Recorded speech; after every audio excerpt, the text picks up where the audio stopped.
क्या होती है electron gain enthalpy? The amount of energy release when an isolated gaseous atom gain an extra electron and forms gaseous anion.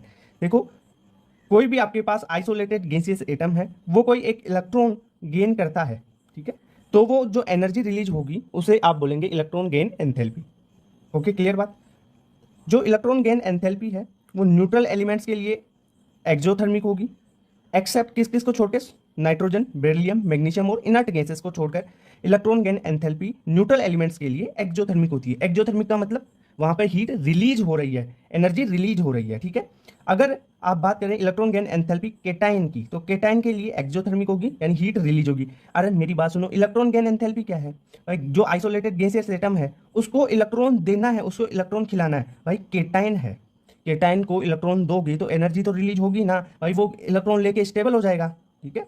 और A9 की बात करें, electron gain enthalpy A9 के लिए एंडोथर्मिक होगी। एंडोथर्मिक में क्या होगा?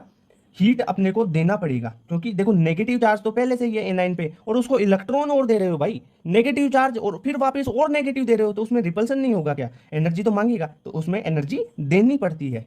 ओके, इतनी बात क्लियर आपको? कौन कौन से फैक्टर्स हैं जो इलेक्ट्रॉन एफिनिटी या इलेक्ट्रॉन गेन एंथैल्पी को अफेक्ट करते हैं? पहला फैक्टर है साइज का। इलेक्ट्रॉन एफिनिटी यानी electron gain enthalpy directly proportional होती है जेड इफेक्ट के, और इन्वर्सली प्रोपोर्शनल होती है साइज की, ठीक है, क्लियर बात। यानी साइज अगर बढ़ेगी, किसी भी एटम की साइज बढ़ाओगे तो इलेक्ट्रॉन गेन एंथैल्पी घटेगी। क्यों घटेगी? देखो, साइज बढ़ी, साइज बढ़ेगी तो उसको इलेक्ट्रॉन देना आसान हो जाएगा ना, इलेक्ट्रॉन गेन करना आसान हो जाएगा ना उस एटम के लिए। क्यों? क्योंकि भाई इलेक्ट्रॉन इलेक्ट्रॉन में रिपल्सन नहीं होगा वहां पर, तो रिपल्सन कम होगा, तो क्या हो गया आपकी, ये साइज बढ़ी तो ये घटी, ठीक है, इतनी बात क्लियर। अब अपन बात करते हैं जेड इफेक्ट की। जेड इफेक्ट होता क्या है? जो न्यूक्लियस है वो बाहर के जो इलेक्ट्रॉन्स होते हैं, अपने इलेक्ट्रॉन्स हैं, उनको कितना अट्रैक्शन करता है, उसे ही तो अपन जेड इफेक्ट बोलते हैं। तो अट्रैक्शन जितना ज्यादा होगा, आयनाइजेशन जो ये है इलेक्ट्रॉन एंथैल्पी, वो भी तो उतनी ही ज्यादा होगी, ठीक है।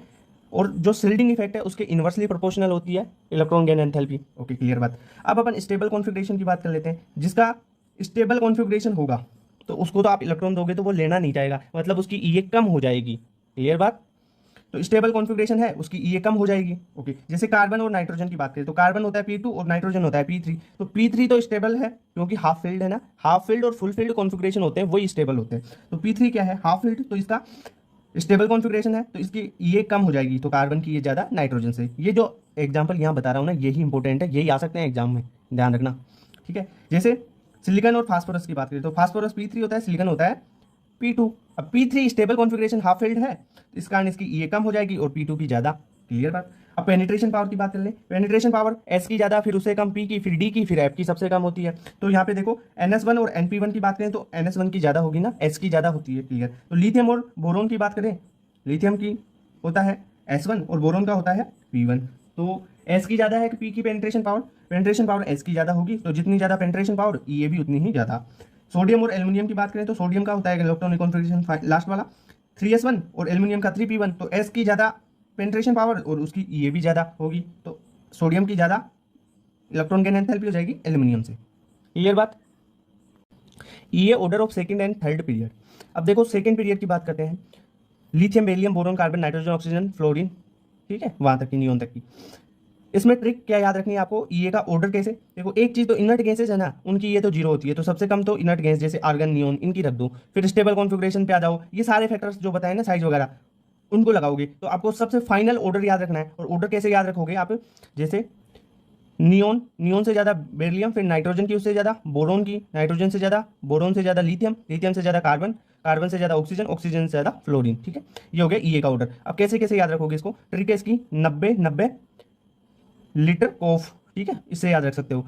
90-90 ली कॉफ, 90-90 ली कॉफ, 90 से 90 नियोन बेरिलियम, फिर 90 NB, 90-90 ली कॉफ COF, ठीक है। ये तो हो गया सेकंड पीरियड। थर्ड पीरियड की बात करें तो इसको याद कैसे रखोगे?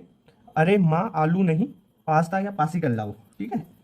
अरे माँ आलू नहीं पासिकल, ठीक है। तो अरे AR आर्गन, फिर माँ से मैग्नीशियम ले लो, आलू से एल्युमिनियम, ना नहीं, ठीक है, ना से सोडियम हो गया, पासिकल P फॉस्फोरस, फिर सिलिकॉन SI, फिर S है सल्फर और Cl है इसमें क्लोरीन, ठीक है।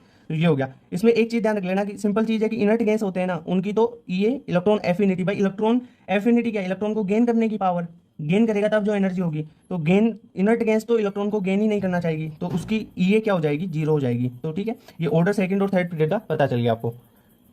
जो थर्ड पीरियड है ना उसकी ये ज़्यादा होती है सेकेंड पीरियड से।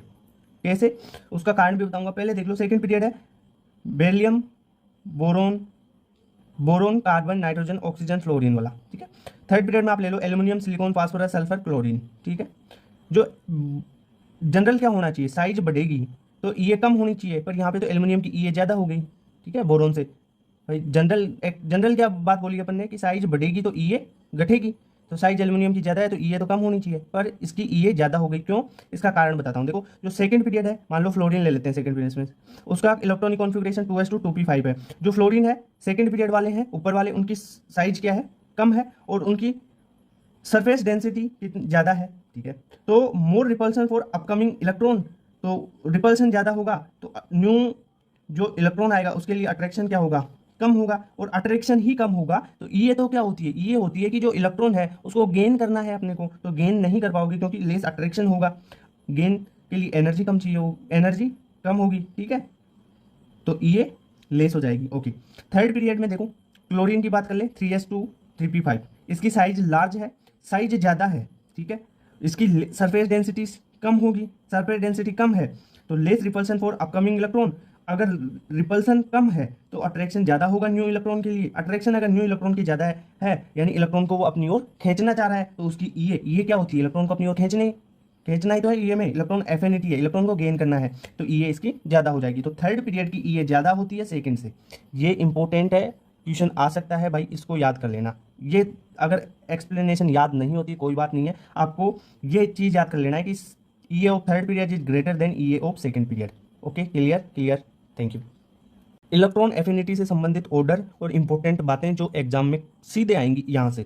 ठीक है, maximum EA in periodic table वो होती है क्लोरीन की। दो आपको इलेक्ट्रॉन एफिनिटी के ऑर्डर याद रखना है, एक तो ऑक्सीजन फैमिली और दूसरा हेलोजेंस का। ऑक्सीजन का क्या है, सल्फर की सबसे ज़्यादा, सेलेनियम की उससे कम, फिर टेलोरियम की, फिर पोलियम की, और फिर सबसे कम होती है ऑक्सीजन की। ये ऑर्डर्स बहुत इंपॉर्टेंट आएगा, तो इन सीपीएस पॉइंट्स में से ही आएगा क्वेश्चन। ठीक है, सबसे ज़्यादा क्वेश्चन आता है ये हेलोजेंस वाला। देखो, फ्लोरीन की कम होती है क्लोरीन से।